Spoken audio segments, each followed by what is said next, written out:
ليس على الأعمى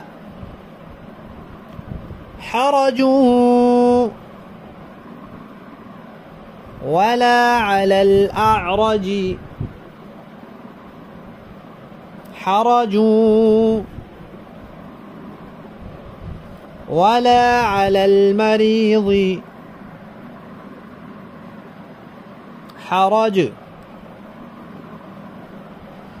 ومن يطع الله ورسوله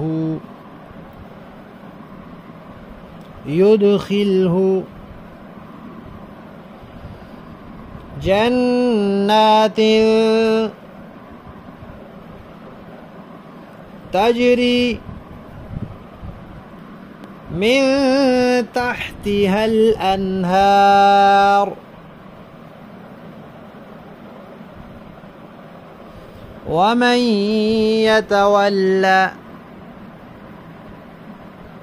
يعذبه عذابا أليما. صدق الله العظيم.